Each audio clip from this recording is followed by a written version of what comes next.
I'm absolutely delighted to bring, if you can call it that, bring Suzanne Zeedyk to our membership and our Scottish adoptive community.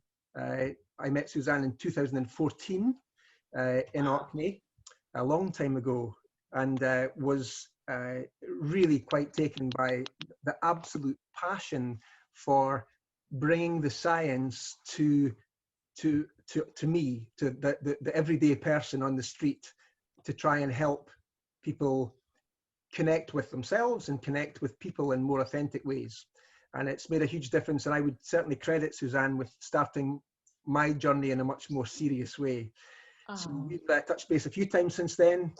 Suzanne was reminding me of a lovely meeting in a cafe a couple of years ago when in Shetland, where we had a coffee.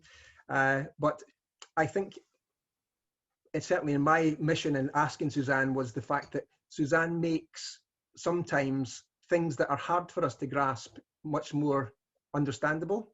I think she's got a real talent and gift for making scientific theoretical perspectives understandable. And that's something that can translate down into giving us tools to become far more present and helpful with the children that we look after. So I'm just going to pass over to Suzanne. As I say, question and answer, stick them in the Q&A, make your comments in the chat box, and I'm going to welcome very warmly from Adoption UK Scotland, Suzanne Zeedyk.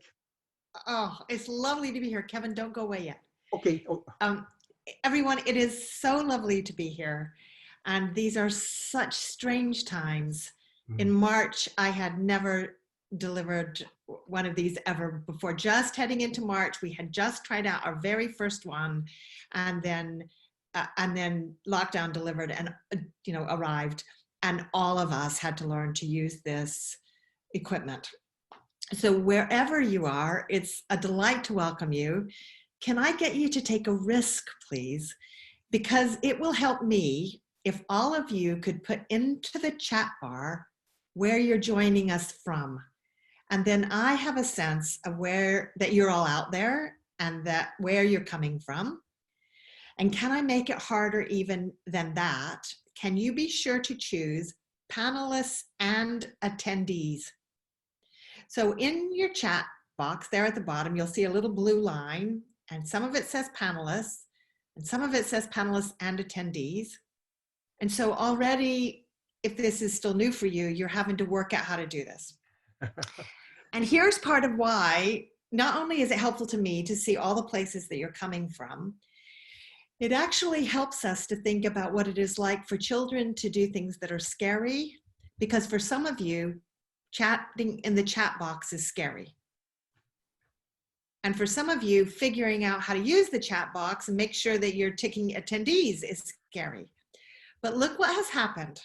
I am watching this chat now just go like this. It's just flying across my screen. And all you needed was an invitation to do that, because before none of you were doing that. So this is a delight to me, right? So I can see where you're all coming from. And I've got this idea that although I'm sitting in my lounge alone, in the only wall where I can have a camera at all that won't work in my flat any other way, against the books that I love, that were part of what kept me emotionally safe as a child. I loved books. I have a sense that there are lots of people out there, and I'm not actually on my own in this flat. This is the strangeness of these times. And I guess I'm trying to highlight that because lots of your children, well, really all of your children, if we're talking about adopted children, had to do something like this in their life, or there is a child on their way to you in their life who had to make a change, who had to learn to do new things, who stumbled with it, for whom it felt scary. And so there's something about learning to use this technology and engaging with it, which gives us a teeny, teeny, teeny flavor and reminder of that. Okay, so welcome. Thank you so much for all of that in the chat. Kevin, can I come back to ask you, you've got all those lovely books behind you, and you've got those lovely teddies behind you. Would you tell people something about why you popped those up there so that that has meaning for them? Okay. your books have been part of the way that you've communicated. And True. I remember buying 100 of your saber-toothed tigers and teddy bears when I worked with Relationship Scotland. To Yes. circulate to families I was working with, because they gave a wonderful, easy to read insight into attachment. And I felt that was a really important message for the families that I try to support, but generally for everyone. I took great pride in giving those away to people as a kind of little window into the kind of work that you did. And I hope that that's helped more people have access to the information you bring. It also led me to the ACES conference, helping you run the resilience screenings here in my areas, to take the risk myself of going on and trying some of those myself and bringing Broken Places and other films to our communities. And that message of trying to develop an internal teddy bear has been really important to me, because I didn't think I had a particularly strong teddy bear. I had more of a saber-toothed tiger because of some of the experiences that I had. So this all felt like a message that I thought was worthy of our adoptive community, because I think most people here tonight will know you anyway, so I'm not saying anything new. Okay. But that chance to hear from you again and just pick up the nuggets of wisdom was something that I definitely wanted to bring. That's a lovely potted on-the-spot history. And I was fascinated to hear whatever you had to say, because it helps all of us, I think, to think about the key question that I ask myself all the time. How do we help people to get this stuff? How do we help them to understand? What language do we put it in? What resources do we need to create? How do we help them to get it? And Kevin, you've just told us the story of getting it and what you've done with it and how excited you've been to share it. So that will be the like overpinning question for me tonight, is how do we help people to get this? Both people in the adoptive community and people in every single other community, any sector. How do we help them to understand that human beings arrive already connected, and the importance of that, and what happens if relationships come to feel scary, and how do you then help to renew trust? So here's what I thought I would do. I brought some PowerPoint slides, and I joked when I got here, I brought like 5 hours worth of them, which Kevin laughed at, and is kind of a joke, but like, because I can talk about this stuff for hours and hours, because I think it is so fascinating. So I have brought a rough structure, and if it feels right, best we can tell from this, then I'll go through the whole structure. But if it doesn't feel right, because it looks like we've got lots of questions, we'll stop somewhere along the way that feels relevant and helpful.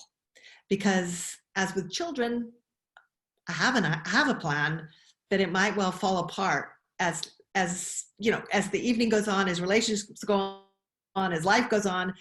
I am not invested in getting to the end of what I put together. I'm invested in you guys going away feeling like you have some insights, and that you feel more confident about how to put this science into action. So I've got it split into roughly 3 parts. And after each part, I'm going to stop so that we can have a chat, even in this setting, so that you have a chance to ask questions and to talk about and to come up with other examples of the sorts of things that I'm talking about. So I hope that that sounds like a good way to proceed tonight. Does that sound okay? That sounds great. I'll drop it in the background and let you go on. Okay, very fine. Okay. So what I'm going to do is I'm going to pull up some slides here. Okay. And please, as we are going along, put lots in the chat box. Kevin will keep an eye on that. And then when we get to a stopping point, we'll have an idea of what you've been doing with this. Put anything in that chat box that you like, and use the Q&A as well. I'm quite happy to, you know, to take input from whichever feels most comfortable for you. Okay. So as I was thinking about what I might say tonight, I started out with this idea that I would talk about the wisdom of the film Inside Out. So I hope that some of you out there are already going, oh, I love that film. I've seen that film 50,000 times. My children love that film. So there's some of you out there smiling. And I hope there's some of you out there going, oh, I've heard about that film. I've meant to see that film. I've never seen that film. And there might be some of you out there going, what is she talking about? I've never heard of that film. That's okay. We can have that whole breadth here tonight. If you have not seen this film, if you have been meaning to, if you've never heard of it, can I start with a piece of homework, please? Can I send you out to see this film? Because I think it is the very best resource that I know of to help us to get the importance of trust and how you build it, which is another thing that we might have called tonight. We might have called it building trust during tough times, or we might have called it, it's only during tough times that trust can be built. And what I'm trying to do, and just play with different titles here, is to give us different angles into a core idea. How do you build trust? Do I need to worry when we fall out? Do I need to worry when I lose it with this child who I love, who is quite an anxious child or quite a suspicious child? What do I need to worry when I lose it? Do I need to worry when I get it wrong? How much have I blown in those moments?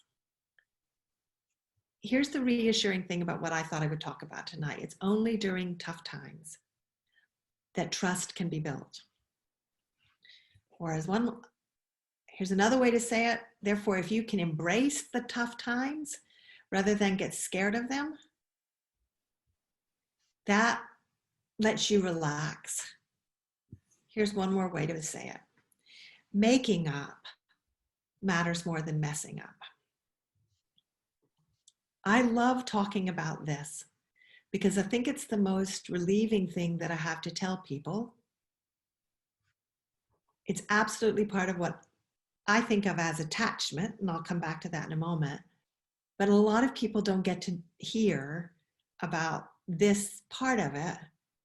Whereas I think everybody benefits from hearing about it. I especially think you guys do, because your children come to your households as adopted children already struggling with trust. And therefore, if you know about making up and its value, I hope that it helps to smooth your journey. So that's why I chose it. And for anybody who doesn't know my backstory, this is me, where I spent 20 years as an academic at the University of Dundee in the Department of Psychology. And lots of you might have heard that story before. I didn't expect to still be telling that story 10 years nearly after I left.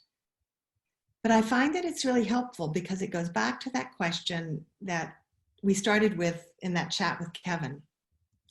How do people come to understand this stuff? What happened for me was that I got to study this, the development of babies, why relationships matter so much, how brains develop, how bodies develop, how you carry your baby experiences with you into adulthood. And I thought it was fascinating. But what I came to understand was that lots of other people did not have access to that science, and I thought they deserved it.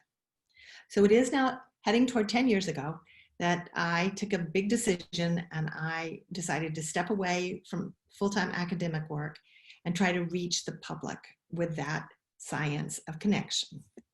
And what I have found in the 10 years I've been doing this, having no idea at the beginning whether it was possible to do this, I have found that all sorts of people want to know this. So the same things that I am talking to you about tonight, I also talk to health and the voluntary sector and social services and mental health and baby theater and police and education and family support and musicians and politicians and in other words, I talk to lots of sectors. And that thrills me. And yet there are still lots of people who either haven't heard or don't get it. Okay, so one of the things I have learned is that if I say edgy things, it's often a bit scary, but it's speaking truth and it helps people. So the bottom line is, I talk to lots of schools, I talk to lots of people in education, but not everybody gets it. And it's not because they don't not want to get it, I think. It's because I think some of this is challenging, some of it is unnerving, some of it becomes really radical. Okay, here's a question to you. If you get it in your household, but you find that your school doesn't get it, how will you tell them? If you find that the teacher gets it, but the head teacher doesn't, how will you communicate it to them? If you find that your school gets it, but actually your social worker you don't have as much confidence in as you would like to, how will you tell them? Sometimes the police get it, sometimes they don't. How do we explain the stuff we're talking about tonight, which is especially relevant for all of you with adoptive children? How do we ripple that out to other people? I spend my whole life thinking about this. Here are the 3 key ideas that everything I talk about is based on. Babies arrive already connected to other people. One of the challenging things for your children is that they have experienced disconnection, or they wouldn't be in an adoptive family. And that relates to the second idea here. Connection shapes brain development, and so does disconnection. So the bottom line is that the disconnection that your children have experienced will have influenced their brain development. It's inevitable. It will also have influenced their body development. What does that mean? How do you get your head around it? How do you work with that? Because the third idea is that society suffers when babies and adults don't feel connected. I have been saying that for 10 years, and it's never been more true than before COVID arrived. All of us now know this because what COVID has done is separate us from the people that we love and the activities that we love and the way that we live. Now everybody has a chance to understand the real impact of what happens if we don't feel connected in deeper ways than we used to. Your children are experts at struggling sometimes with connection, and understanding that they're experts means that actually we have a lot that we could all learn from them if we got more curious about their experiences. Okay, so this is what I have brought along tonight, if it serves us. I thought I would talk about connection, then I will come back to our film Inside Out because it has such wisdom in it. And then I will unpack the rupture repair cycle, which is what I think Inside Out is teaching us. So that's my rough structure. In other words, by telling you what I intend to do, by letting you have an expectation, it makes what we're doing predictable. You don't have to get lost in it if it's new. Children like that too. They like to have predictability. They like to have a sense of how their day will unfold and what will happen next. And if they have enough safety from that structure, then they can take risks, like speaking to somebody new in the classroom, like really focusing on their maths, like opening up their lunchbox to see what pieces they brought. You wouldn't have thought that that was much of a risk, but for some children it is. The more structure we can create that makes it safe for them, the more risks they can take about connecting with people and engaging with the world. So I've tried to do the same thing here. I've tried to create a bit of structure so that you know where we are, and you can then take some risks in thinking about what I think are sometimes really edgy ideas. Okay, so let's talk for a bit about connection. This is the point of everything I talk about. Babies come into the world already connected to other people. This is a 3-month-old baby, and she's in the middle of rough and tumble play. And what I love about this image is that you can see the connection between the two of them. I use this image all the time because it's such a fantastic image caught just in the middle of just ordinary play. You can see the delight in the baby's face. Her eyes are on her mom's. she's got this smile that's like stretching all the way up to her eyes. And you can see how much she wants to connect, because like she's putting all her effort into keeping her head up and to keeping her arms out. And if I flash this photograph at you quickly, you would almost have to wonder, could I see the mom's face as well? It's only because I leave it up for long enough for you to really look, you realize you can't see the mother's face. But the baby's sense of connection with the mom is so robust and strong that it's almost as if we know what the mother's face looks like because it's reflected in the baby's. That baby's only 3 months old. She's just got old enough to hold up her neck. Before that, her neck wasn't really strong enough to hold her head up. That's connection. And although it looks sweet, it's really, really profound. Because that baby's sense of connection to her mom and her confidence that her mom is emotionally in touch with her is going to shape the development of her brain and her body. And so that means that whatever age you are out there in all our diverse rooms tonight, it means that you were shaped by the experiences that you were having when you were 3 months old and 6 months old and a year old. In other words, we carry our histories within us, even from the period before we have any conscious memory of it. We're like a mystery tour to ourselves. And we learn lots of lessons about how other people engage, how attuned they are, how attuned they're not. We learn those lessons before a time that we can consciously remember. And so we carry them in our bodies. And they affect how we see the world, how we experience other people, what scares us, what makes us feel safe. And sometimes we're entirely oblivious to the fact that we are carrying that lesson within us. And for some people, discovering that is a relief. And for some other people, it's incredibly unnerving. Okay, how do we talk about that idea? Well, I tend to do it with this language of saber-toothed tigers and teddy bears that you've already heard Kevin use. And I do that because I find that a metaphoric language doesn't scare people as much. It lets them step into it rather than feel a bit blindsided by the science. It gives you a different kind of language for talking about emotional experience. So here's what I mean by this. All of us come into the world as human beings, unable to walk or talk or take care of ourselves if anything scary happens. And once upon a time, long time ago in the evolutionary history of human beings, scary things really could happen, especially in that baby period when you can't keep yourself safe.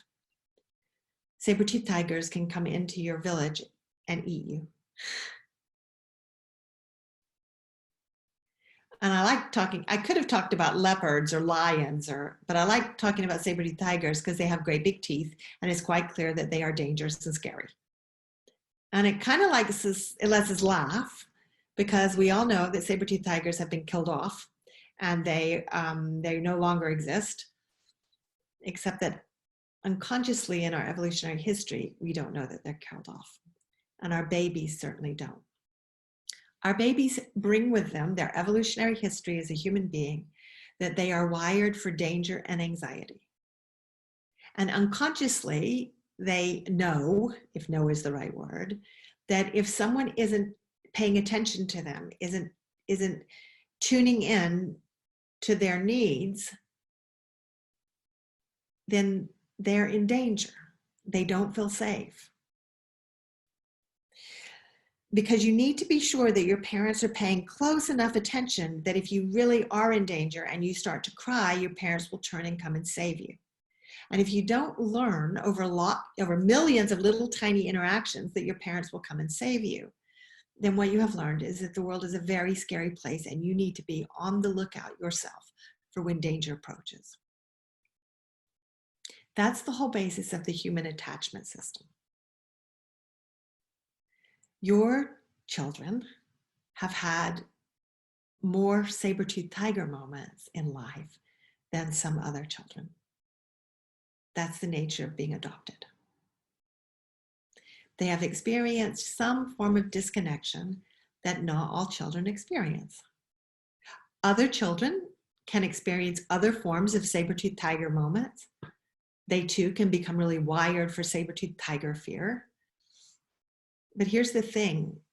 Basically, all of your children have experienced disconnection, even those who may have come to you as a baby, because the voices that they heard when they were in the womb are not the voices that they came to live with, even as a baby. The voices that they came to live with were not the ones that biologically they were expecting. We didn't used to know that. We used to think that if a baby came into adoptive household as a baby, that, as a really young baby, that they were coming as a kind of a blank slate. Now we know they're not. And thinking about the idea that your child has had a lot of saber-toothed tiger moments is hard. So without knowing it, you have brought courage tonight, because I think this is a hard idea to think about. And I wish we were in the room together, because then I could look around and see all your faces and see those of you who feel relieved to hear this, and those of you for whom this has taken a bit of extra courage to step into. Okay, here's the other side of this. Here's the teddy bear side. Along with the moments and the systems in our body that tune into threat and danger, we also have systems in our body that tune into threat and relaxation, that tune into relaxation and safety. So what I think we should be doing, all of us adults, is that we should be helping the children that we care for, that we love, that we work with. We should be helping them to get from their saber-toothed tiger system back into their teddy bear system, so that we grow a really robust ability to comfort yourselves, for them to comfort themselves. If you didn't get it as a child, you can develop that as an adult. You heard Kevin using the language of saber-toothed tigers and teddy bears. And I talk about teddy bears because that's bear. It helps you to feel safe and comforted. Okay. So if the simplistic way to understand this, and at the core, this is a perfectly fine way to describe it. We have saber-toothed tiger and teddy bear moments. We have saber-toothed tiger and teddy bear systems. Okay, let's put those into the body. Those experiences, those interpretations, those get built into the brain, and they get built into the body. So if we go back to the brain, you can have saber-toothed tiger pathways in your brain. So every time a child has an experience of fear, every time a baby has an experience of fear, because the brains are growing really quickly, they build saber-toothed tiger pathways in their brain between their neurons. And every time they have an experience of reassurance and safety and trust, then they build those neural pathways in their brain. And the same thing happens in the body. In the central nervous system, you've got what I call a saber-toothed tiger system and a teddy bear system.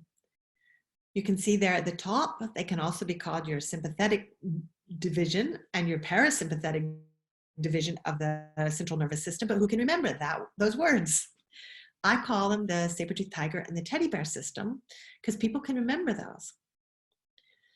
Your children are likely to have learned to spend quite a lot of time in their saber-toothed tiger system. Lots of people, lots of children learn isn't even the right word. They just develop a really robust saber-toothed tiger system because they needed to deal with a lot of threat. And so the pathways in their brain got really strong, and their lungs can switch into breathing really fast and running really fast stepping into stress, like you would need to do, running away from a saber-toothed tiger. Their stomach produces different kinds of acids and works in a different way because your stomach needs to shut down if you're running away from a saber-toothed tiger. Their heart pumps faster. If you deal with a lot of stress, your body acclimates to that.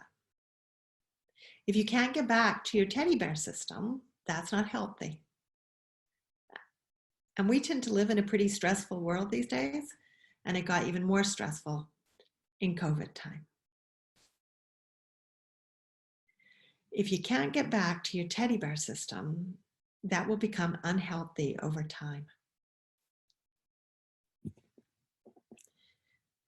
So those two basic parts make up the human stress system, or I could call it the self-regulatory system. In other words, your ability to self-regulate a sense of threat, your ability to self-regulate getting yourself to a teddy bear state, your ability to self-regulate emotions like anger. If you can't self-regulate that feeling very well, then you kick in the window, or you break the chairs, or you say to your dad, who you love, but love is scary for you, you say, I hate you, I never want to see you again, because you couldn't regulate the fear or the anger very well. So therefore, we could, if we want to, call it the behavior system, or we could also call it the trust system. Which of those words becomes most helpful to different people dealing with different situations and problems and concerns? They're all words that describe the same core idea. The trust system, the behavior system, the self-regulatory system, the stress system. You choose the word that you think is most helpful to you, that you'll remember, that you'll go, that's what my child is coping with right now. Or that's what I am coping with right now. I am having trouble self-regulating my sadness or my frustration or my excitement. We are as much human beings as our children. So all of the things that I'm talking about when I say they apply to the children, they also apply to us grown-ups. And here's one of the things about connection. If us grown-ups can't self-regulate our feelings, then we can't be present for our children. So although most people who ask me to come and talk want me to talk about children, what I would really like to do more often is to talk about the adults. Because if we can help adults to self-regulate and understand this stuff about themselves, then they have more of a chance of getting themselves back into their teddy bear system, self-regulating, comforting themselves, taking care of themselves so that they can be present for their children and they don't take out their own frustrations on their kids. Now, in a minute, I'm going to talk about why actually it's okay even if that happens. But I'm sure that lots of you out there have had lots of experiences of real frustration or of despair or of emotions that are really tough. The more you understand your own teddy bear system, the more you can take care of yourself. And that will make a difference to your children. So, where might you get some more information on these? Since Kevin said I couldn't talk for 5 hours. Okay, this is one of the books that Kevin had behind him. This is my book, Sabertooth, Tigers, and Teddy Bears, The Connected Baby Guide to Attachment. Connected Baby is the organization that I set up as a way to try to reach the public in really creative ways. And so we now publish this book. And in fact, we released a second edition of it this summer. And you can see that's why it's called Newly Revised. We launched it. It was COVID time. We launched it online. And people had such a good time with that, that it turned into a whole summer series. So one place that you can get more information about all of this is from our YouTube channel. So the Connected Baby YouTube channel has lots of these episodes that we did of what we call our Tigers and Teddies series that explore all sorts of angles of connection. And so I popped this one up there.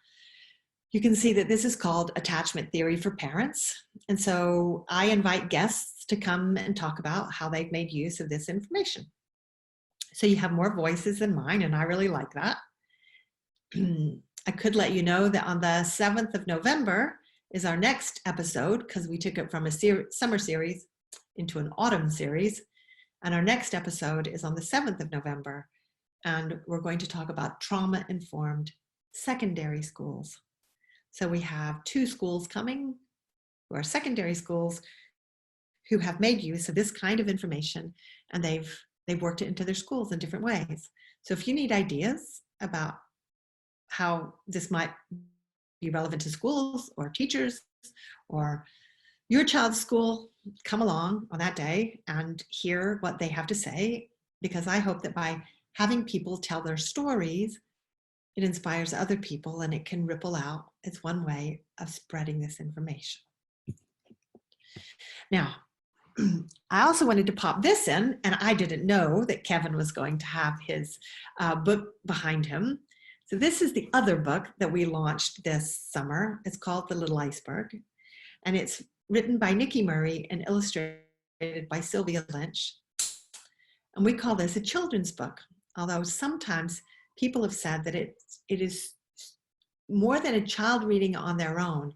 It's really meant to be read together. And I wanted to pop this, I wanted to mention this book and pop in this photograph, this image, because you might, this last week, is it 2 weeks ago, have gotten the new Adoption UK newsletter. That was put together by Paula, and Paula, I think, is with us tonight. Paula was a bit nervous about putting together this newsletter because she wrote this feature article. So this feature interview is about our book. It was a delight to talk to her. She interviewed several of us relevant to this book about a little iceberg who floats lost in the ocean.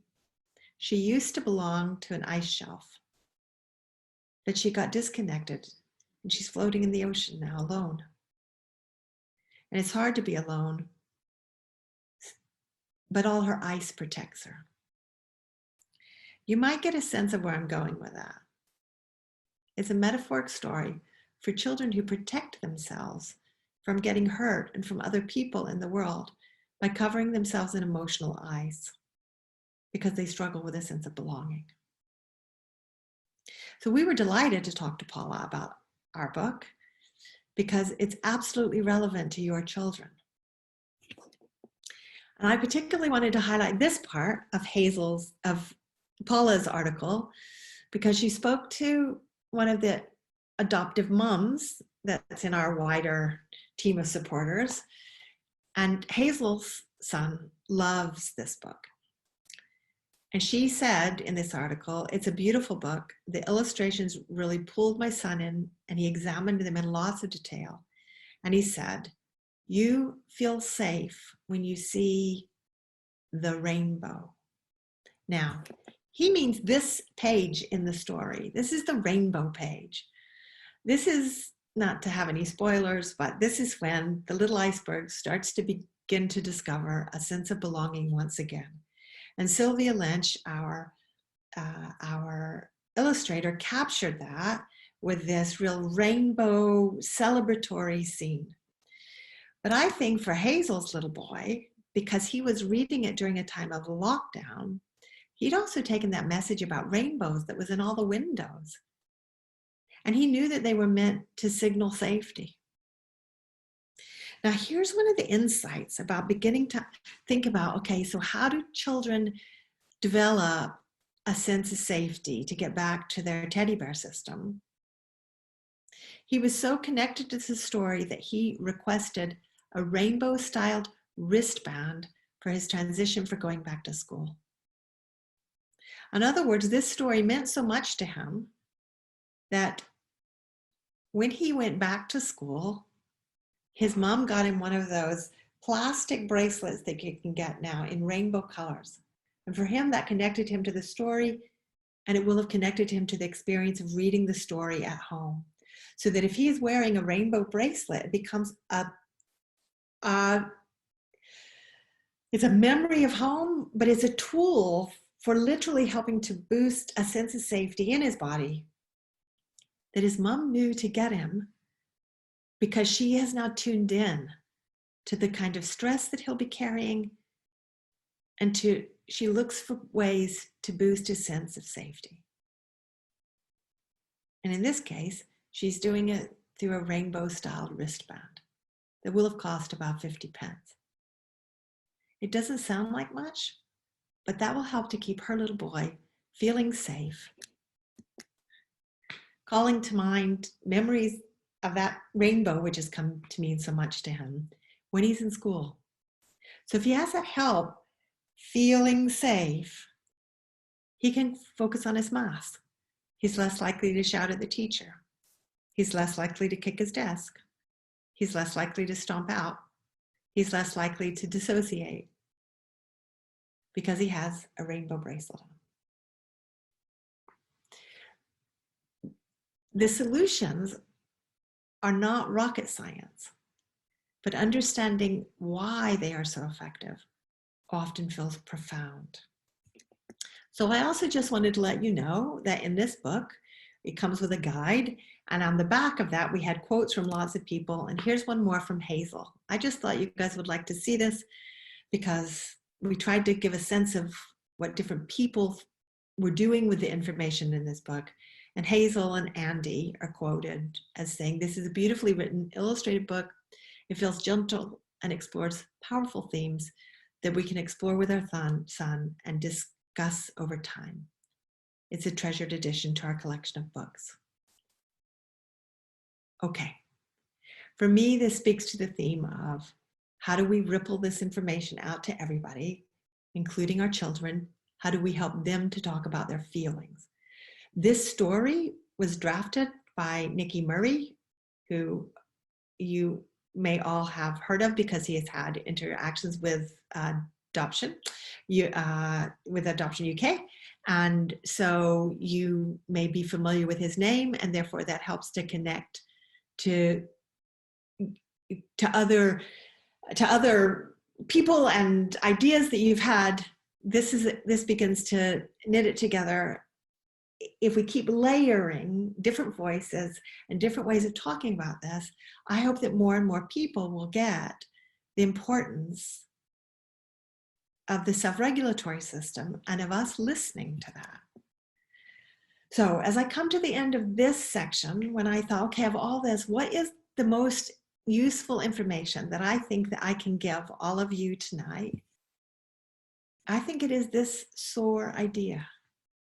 Your children come wired for saber-toothed tiger moments. And wherever you can help them to get back into their teddy bear system, you're making a difference not only to their present, but also to their future. In other words, you are wrapping trust into their biology. And they are going to need the capacity to trust in order to navigate life in the future. So in just a minute, I'm going to talk about how Inside Out helps us, and indeed how that answers the question of how can I build trust. But for the moment, I'm going to stop talking because I have talked a whole lot there, and I want to see what you're doing in the chat, and I just want to know what you're doing with everything I've said. Kevin, can you pop back in and tell me what you've seen people doing in that chat bar? I think you've stimulated a lot of thought. There have been, obviously, people are very much connected to their own journeys, and there's been some comments relating in particular to the challenges of contact with birth families prior to adoption, and how that was felt with a few people to reinforce the saber-toothed tiger pathways, because the child obviously became distressed again. So it's, I guess, if there's anything you could speak to in terms of, because it's part of the rupture repair again. Yes, it is. So how would you like to speak to that, Suzanne? If you just have that language, that basic idea, I mean, I'm not telling you something that lots of you don't know, but if I'm offering things that help you to look at it in new ways, then I'll be glad. If contact time with birth families has been difficult, then those are saber-toothed tiger times. If leaving foster carers to come to you was distressing for that child, then that was a saber-toothed tiger time. If going to school is hard every day, that's a saber-toothed tiger time. It just is. And you can't, here's what's really hard about loving children. You can't take away their fear. You can't save them from it. You can be present and you can walk it with them, but you can't take it away from them. That's all for all parents. We don't want our children to suffer. It's especially hard for parents who love children who bring with them a background of fear and trauma. And especially for those of you who have a wider family for that child, who are, so contact with birth families. For lots of other families these days, for families who are divorced, where there's a lot of aggravation, that experience would be the same. You can't take away the experiences that the children have. So that becomes a saber-toothed tiger time for you. What you can do is walk with the children. And if they experience one safe place, one safe relationship somewhere in the world, even if they are having to tackle other saber-toothed times, saber-toothed places, saber-toothed people, if they know that there is a safe place somewhere in the world that they can get back to, then that helps immensely in managing the difficult times. And I just hope that knowing that helps you to relax, even when you can't take away the difficult times. It's being present that creates the safety for children. Being emotionally attuned, that is the key insight that comes from connection. Kevin, I think it might be okay for me to share the story that you said were telling me before tonight. Your girls say to you, they like knowing that you are there in the morning and that you are going to be there in the afternoon when they get home from school, and that you have chosen to organize your life in that pattern because it feels safe for your girls. Yeah. That's the sense that whatever else is happening for Kevin's girls during the day, they have a clear sense that their father will be there waiting for them when they get home. And sometimes when they need me to come and get them and not be at school. Okay. So it's that sense. So even when the rest of life is hard for them, the sense that there is safety somewhere is the crucial thing that helps you to navigate difficult times. There are some children, and many children probably in this world, who actually never have any sense of safety. Yeah. Can I share one thing, Suzanne? Of course, Kevin. I don't know if you remember this, but you met my girls. I do remember that, Kevin. In that cafe. And you said something profound to me, which was, oh my goodness, can people not see her fear? And it struck me because until you had said that, at times I didn't allow myself to see her fear because it was too overwhelming for me. Yeah. And I wonder if there are other adoptive parents who sometimes shut off from seeing the real hurt and pain in our children because it would overwhelm us. Kevin, absolutely. And that's one of the reasons I was talking about our own teddy bear systems. The more we can be in tune with what we are scared of and our saber-toothed tiger moments, yep. the more we know what we're dealing with, the more that it doesn't have to happen at an unconscious level, the more we can be present to that, the more we can then be present for our children. Like, I've talked to lots of adoptive parents. The idea of what their child carried before they got to them, or the need that a child has of you, or the fact that your child doesn't seem to need you, those things can be so hard to step into, that one way to deal with them is to not look at them. But it doesn't mean that your body and your unconscious isn't carrying them. So Kevin, it's a great story that, because it means that you have found a way to look at something that was hard, and knowing that you have found a way to do that, I hope can inspire other people to have a look at the things that are hard for them too.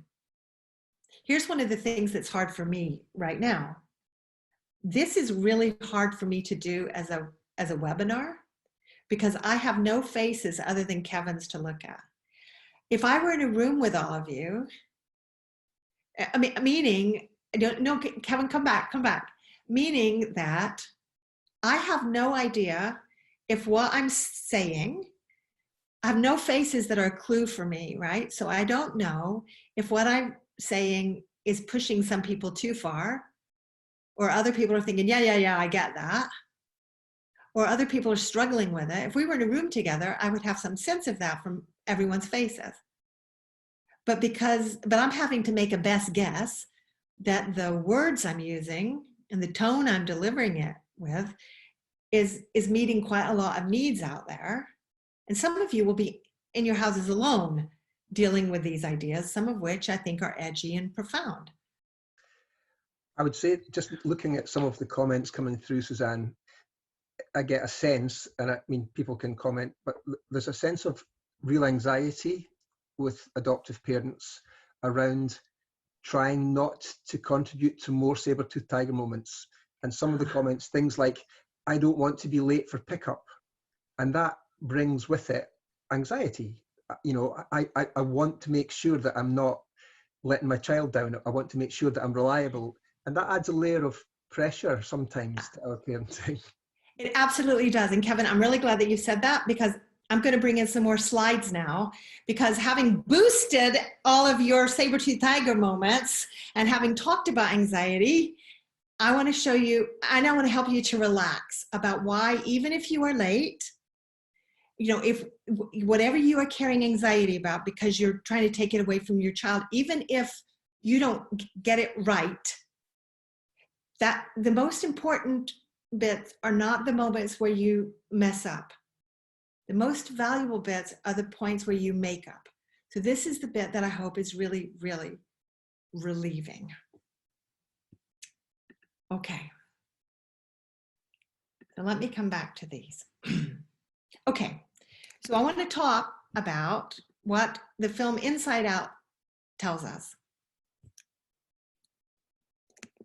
about how to build trust, and about what I will make sure that I talk about before 10 o'clock, this rupture repair cycle. Okay, so that's the science of what I'm going to talk about with Inside Out.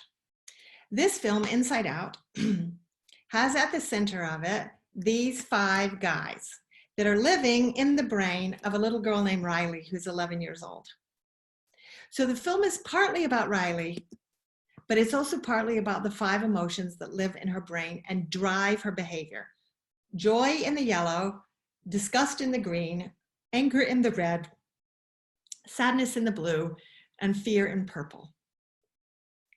And it's really ingenious what they did with this film.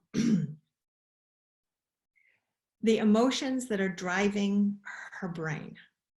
They live in her brain, what they call headquarters, and they have arguments over who is going to be at the driving panel. And it's a metaphor. It's another metaphor. It's like saber-tooth tigers and teddy bears and like little icebergs. It's a metaphor for how we all function. Sometimes joy is driving us, and sometimes disgust is driving us, and sometimes anger is driving us, and sometimes sad, and sometimes fear, and sometimes other emotions. The thing is, for some people, anger drives much more often. For other people, sadness drives much more often. All of us can feel all of those. But some of us end up with a predominant emotion driving. And until she was 11 years old, joy mostly drove Riley. Joy liked being in charge. And Riley had a lovely settled life in Minnesota with a hockey team she liked, and a backyard that she liked, and a tree that she loved, and friends that she loved. And her life was pretty settled until her parents had this crazy idea that they would move her out to San Francisco, and her whole life changed. And at this point in the film, we are learning about how Riley copes with sadness. Because here's the thing, she doesn't want to be in San Francisco. She misses home. She misses all those things she loves. But her parents haven't been able to hear her sadness. They wanted her to be happy. They thought it would be great to live in San Francisco. Her dad got a new job. It was going to be great. Her mom told her all about the great things it was going to be. Can you hear my voice rising? It's going to be great. It's going to be great. But it wasn't great for Riley. It was hard for Riley. She hated it. She tried hard, but she hated it. And the film is about her struggle in this loss.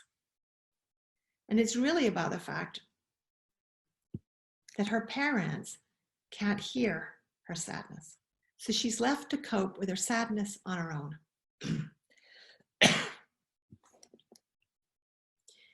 And since they haven't been able to hear her sadness, other emotions take over, driving her brain. And this is a key moment in the film when, since they haven't heard her sadness, anger takes over. And she starts to shout at the table. And what her father sees is her behavior, not her feeling. And he decides that her behavior is not acceptable in this household, young lady. Go to your room. So he sends her up those stairs that you can see there at the back, because he hadn't been to one of these seminars and he didn't know to listen to her feelings. He just paid attention to her behavior, which meant that as her need to be heard and to be helped is escalating, she's actually experiencing more and more disconnection. Every parent in the world hits moments like this when they realize that their child needed them and they missed it. Okay, well, her dad and her mom really, really miss him. So as Riley in the film is driven to more desperation, she thinks, well, basically, my parents aren't going to listen to me. Sod this, I'm out of here. I'm going home. I hate this place. I'm running away. So she steals her mother's credit card. She lets herself out the door. She buys a bus ticket, and she gets on the bus to go home to Minnesota, which is like a 3-day drive. Riley is struggling so much, and no one has helped her with her feelings, that she's now lost trust in her parents' ability to listen to her. And she's left with fear and anger to propel her onto that bus. Riley's now in danger. And I'm just leaving you to think about that. I want us, if we can step into children's fear, and lots of people can't, then we can take more seriously how to help. Because, okay, let me say something really edgy.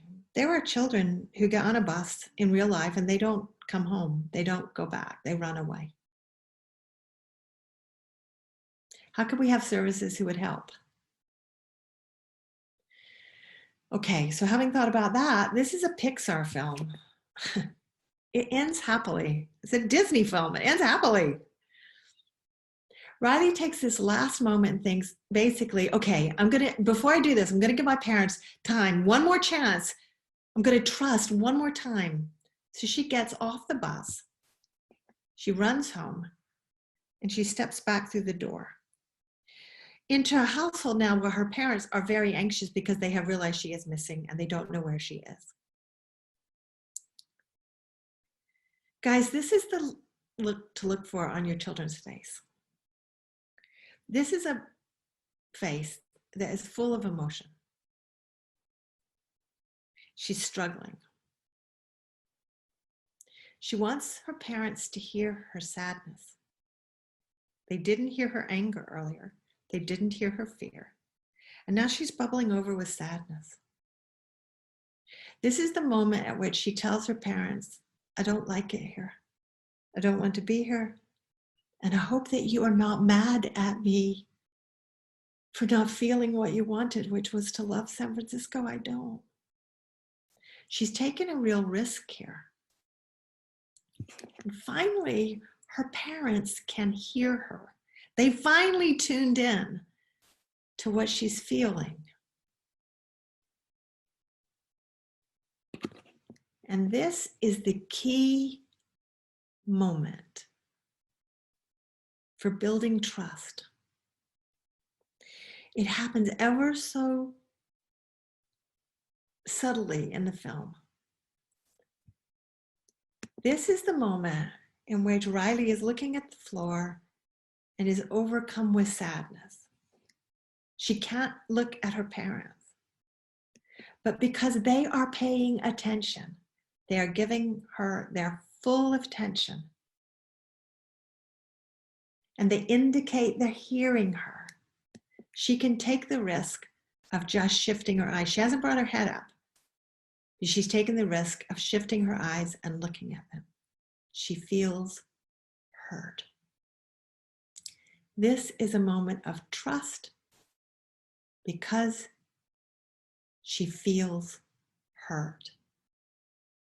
And once she's developed enough trust in that moment, once she's confident that her parents can hear what she is feeling, and it's hard for them to hear what she is feeling, because it's not what they wanted her to feel and hoped that she would feel. Once they have that level of connection going on, then she can step back into full trust. This is a family in the middle of a teddy bear moment. And if you can see Riley there, Riley is back in touch enough with her dad, who earlier tonight had shouted at her and introduced disconnection and sent her up to her room. Riley is putting her body fully against his. That's a teddy bear moment.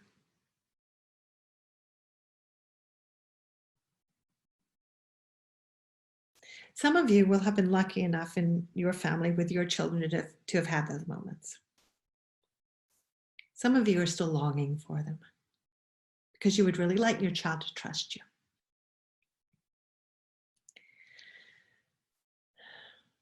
For some of you, it's no longer a miracle. Maybe you have enough of those that you're starting to know that they might happen again. If we were in a room together, I would be able to look around the room and have some sense of how often this happens in your family. The reason I pause on that image is because this is such an image of trust. And it's at the middle of a Pixar film. And this is the moment that lots of people kind of go, oh, it's okay. This is the moment that they've come back together, but it's not. This is the moment where it starts, when a child feels heard. So this is one of the key take-home messages I hope from tonight. If you can help your children to feel heard, even when they're angry at you, even when somebody else has abandoned them, even when they hate school, whatever they're feeling, if you can help them to feel heard, you will be building the kind of trust that they need to be resilient in the future, that they need to heal whatever happened to them in the past. It's in that moment of feeling heard. Now, some of your children don't believe that they're feeling that they're heard. They don't even perhaps conceive of what the feeling of being heard is like. So it may take you lots of work. But what the science tells us, and I'm going to show you that in just a second, is that if you can help them to feel heard, it has a biological impact. And if you want to see that little story that I've just told you played out in animation, you can Google for this as soon as we get off tonight. This, if you just Google for Inside Out Riley's come back home scene, there's that whole runaway and then return sequence in that bit of film, and you can see it played out in front of you. So let me tell you a teeny bit more and finish these slides, and then we'll just have more chat. What I have just done is describe for you the rupture repair cycle, but I did it in inside out language. Let me do it for you in science language, just so that you can really understand how this works and why so many scientists now think that that moment of being heard is so crucial. Okay, this is a diagram of what psychologists call the rupture repair cycle. And every single one of you goes through this hundreds of times a day, as does your child, as does any human being, as do babies from the time that they're born. And it has three components: relate, rupture, repair, relate, rupture, repair, and you just go round and round and round. And when your children go off to school, that's a rupture. And when you're anxious about getting there on time to pick them up, that's the repair moment. And then you have a great time going home from school while they tell you all the things that they did at school that they really loved, and that's the relate moment. Of course, very often days don't go like that, but it gives you a sense of the cycle, okay? Now here's a really crucial understanding that in healthy relationships, roughly 1/3 of our time is spent in each one of those sections. In other words, healthy relationships also have rupture. Healthy relationships need repair. So sometimes people think that healthy relationships and good parenting is based in never having a fight and never having a rupture and never having a moment of tension. And that's not true. Healthy relationships have been roughly 1/3 of the time in each of those states. I hope this is hugely relieving for you to know. If you are struggling in any way with your child, with another person in your life, with yourself, you can breathe out. Rupture is okay. There's nothing wrong. Sometimes rupture is scary, but there's nothing wrong in it.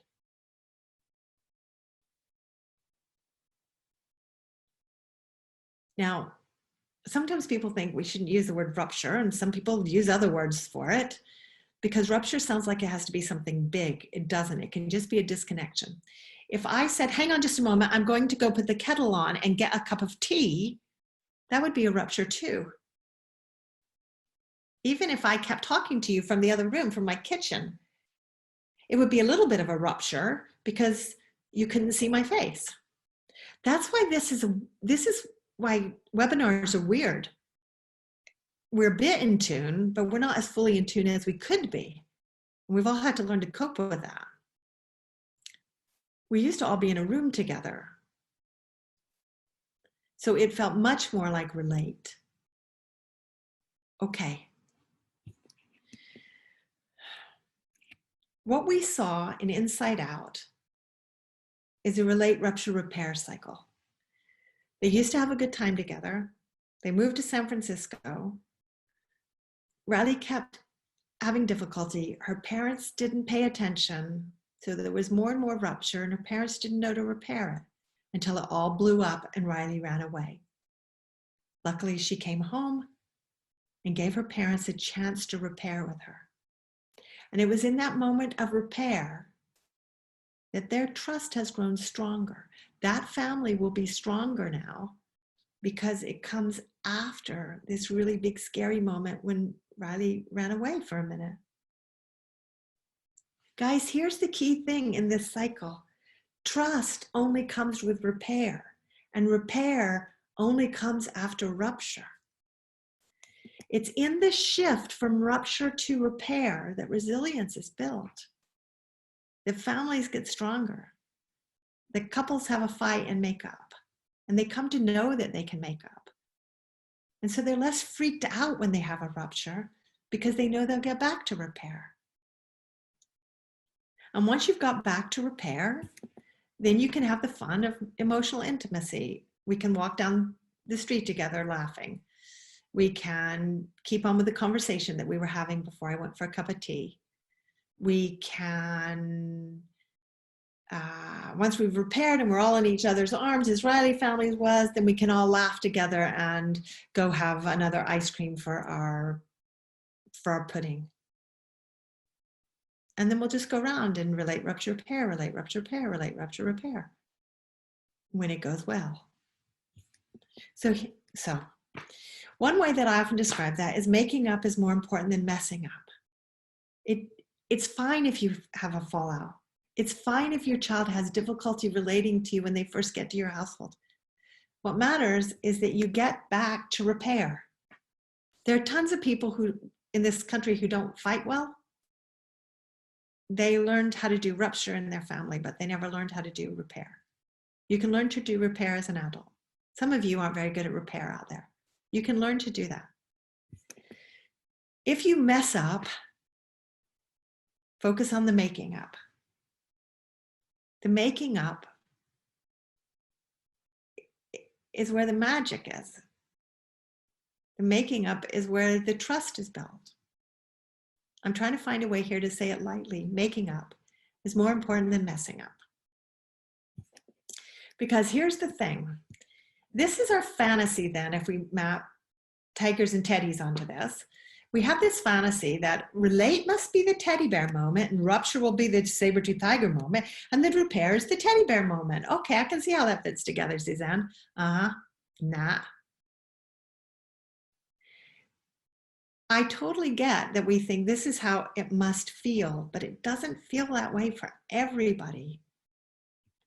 For your children, it might turn out that yes, ruptures are saber-tooth tiger moment, but so is repair. And maybe even so is relate. If you have experiences of rupture as a child, of disconnection, of fear, and nobody ever helps you to repair that, then when your adoptive family comes along and you try to do all this connection repair stuff, it's unfamiliar to you, it's kind of freaky, it's weird, you don't know what to do with it, and so that can be scary. And relate, if you've not experienced relate, then people trying to engage with you is scary. Or actually, okay, I get back to relate, but what I have learned is that when we relate, any moment now it's going to fall apart and rupture. So I can't relax into relate because I know it's going to lead to rupture. So really, I'd rather just get to rupture because actually I'm more comfortable in rupture. Thank you very much. I don't have to leave with the anxiety of when is the lovely stuff going to end.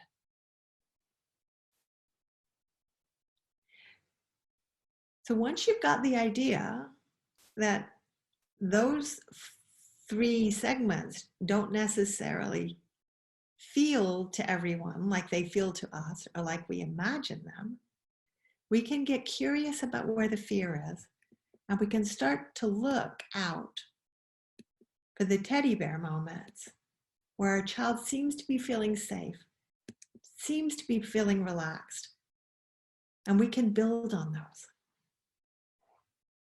If your child doesn't do a relate, rupture, repair cycle with you, and you're a bit lost as to how to help them to trust, start to look for wherever the teddy bear moments are. Start to look for the moments of trust, the moments of ease, the little tiny moments like when Riley raised her head and looked at her parents. She didn't even raise her head, she just raised her eyes. Often they are very, very subtle. But if you can see that your child is having teddy bear moments, that's a place you can build on. And that's a moment for celebration. If you want to know more about that, because Kevin said I couldn't talk for 5 hours, and we are very fast heading for 10 o'clock. One of the episodes that we did on Tigers and Teddies was on the Rupture repair cycle. You can find that on the YouTube channel. And indeed, in that episode, we had two key voices internationally who've done a lot of work on the Rupture repair cycle, and they've got a new book out called The Power of Discord: Why the Ups and Downs of Relationships Are the Secret to Building Intimacy, Resilience, and Trust. So you can order that book. You can hear them talking about it on this episode.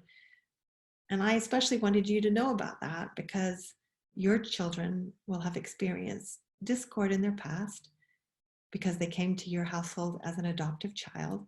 And so knowing more about this cycle and not being scared by it will help you to remember that it is in these little tiny moments, if you can help them to feel heard, then they develop the trust that you have to be longing for them to have, or you wouldn't have wanted to adopt a child. And therein is the wisdom of Inside Out. And I am really grateful for your curiosity and your courage tonight in thinking about what I think are edgy, often uncomfortable, and yet profound ideas. Thank you. Kevin. Suzanne. Hey. Powerful. Some interesting comments, mostly thanks. I think that part that you arrived at was a theme that was starting to build, the idea that I got a sense that lots of adoptive parents were looking at it going, but we spend so much time in Rupture. Absolutely. Repair is so difficult to do because so difficult. Children are wired not to want to go there. But that sense that it's those moments, Karen Tradesman calls them sparkle moments, but yeah, teddy bear moments, those moments where we can just hold the building blocks or the pre-fundamentals of trust. And the more that happens, and I say that as somebody who struggled and has been able to play around, and I've had the chance because I've been at home with those building blocks and see how they do grow. And I sense now trust there, and we've got, it's still skewed at times, but we have more of a recognizable cycle, but it wasn't always that way. Kevin, that's a lovely way that you've said that, a recognizable cycle. Yeah. And I guess that's why I wanted to talk about it. If one has the idea that there is a life cycle, then you can start to look out for it, right? Okay, so you know that tonight, at some point, I will stop talking and there will be an end here, right? So you all have some idea of the structure of this thing. And that helps you to relax and to know what to look for, even if it doesn't quite go according to plan. If all of you know that there is this thing called a cycle for human relationships, and it roughly goes through these 3 stages, you can start to look out for it. It may not go smoothly.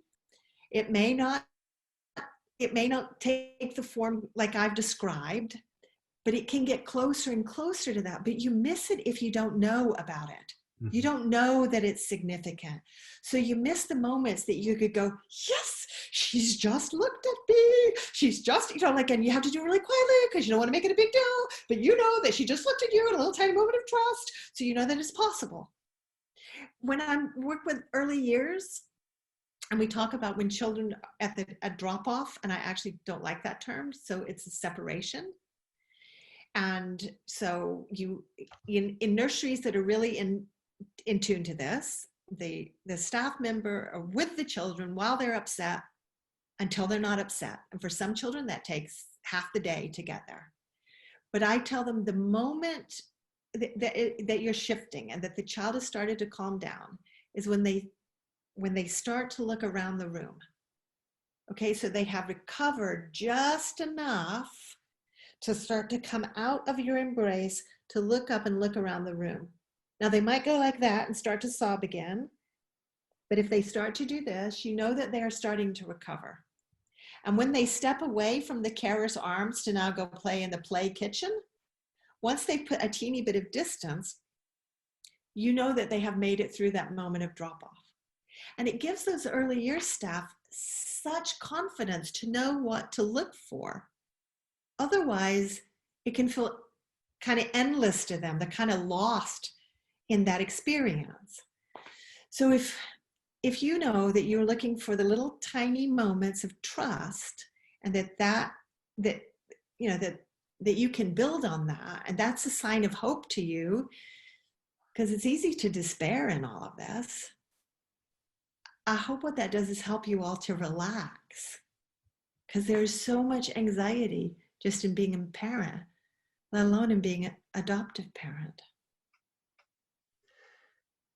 You know, Suzanne, I'm just thinking back to my children's time in nursery, and I was annoying to the nursery staff at first because I used to hang around.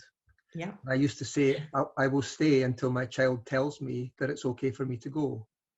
Yeah. And for one of them, it took about a month. And for the other one, it took over 3 months.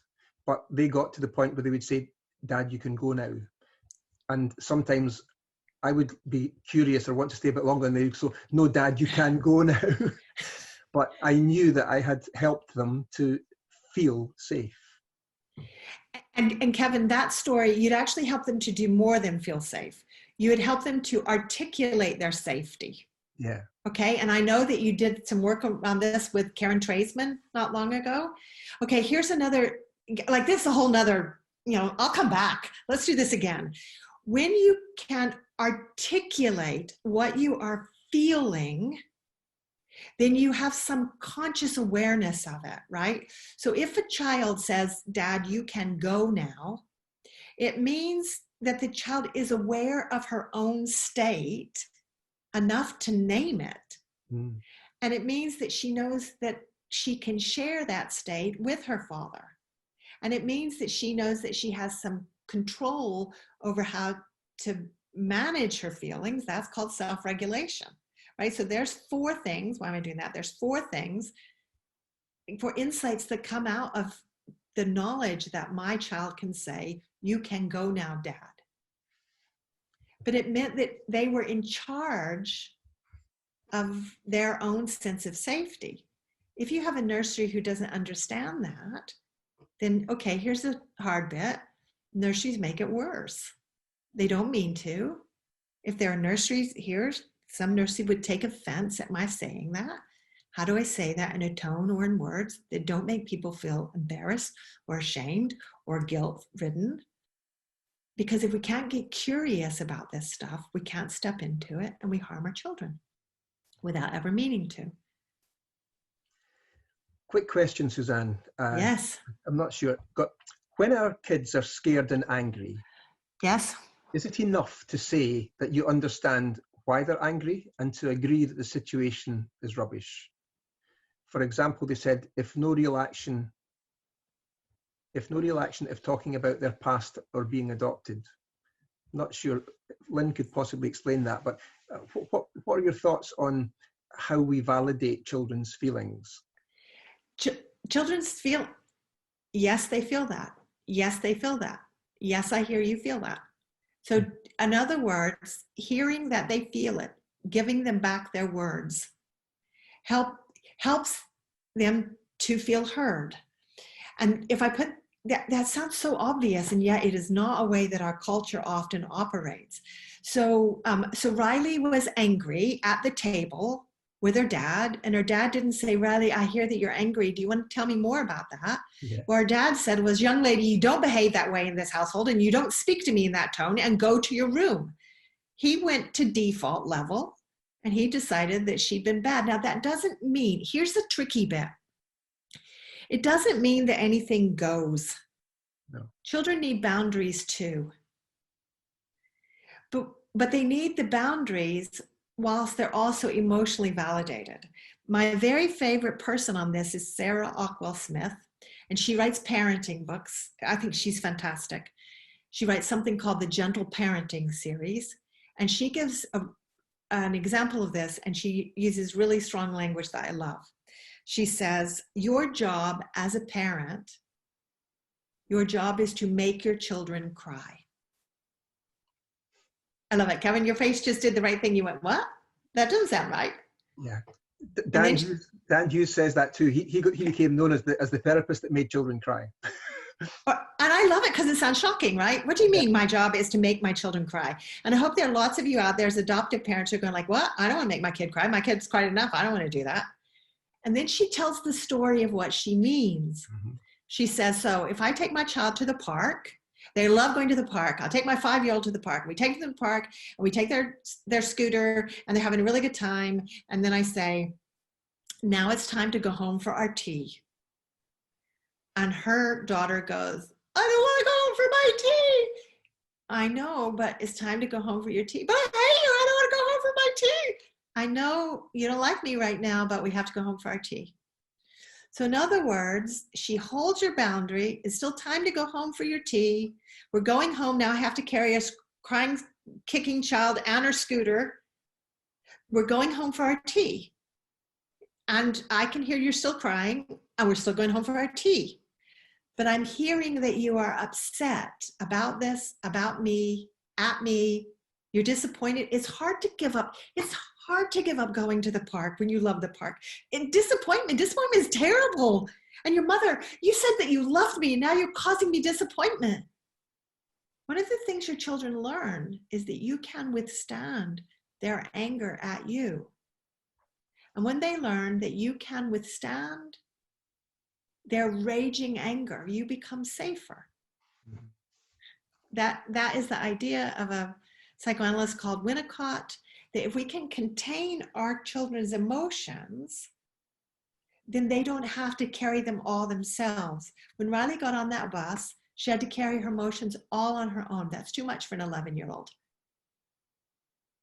So here's the problem for adoptive parents, kinship parents, foster parents, all parents. But for carers who are dealing with children who've dealt with, disconnection and lots of saber-tooth tiger moments, they have really, really, really big feelings that they need you to help them handle and contain and carry. Mm. So therefore, you need to take care of your own saber-tooth tiger times in order to be able to care for your child. Great point to end with. Just that flashback to self-care and how important that is. Yeah. Suzanne, absolutely fantastic as always. I thank everyone who came along this evening, but I'm sure you'll all join me in thanking Suzanne for, again, wonderful, accessible insights into the complexity of our children, but the hope and the awareness that what we do is so consequential. And yeah, we don't have to get it right all the time, which is great. And embrace repair moments because they build trust. Thank you so, so much. It's a total pleasure. Thank you everyone for coming. Really, it was a delight.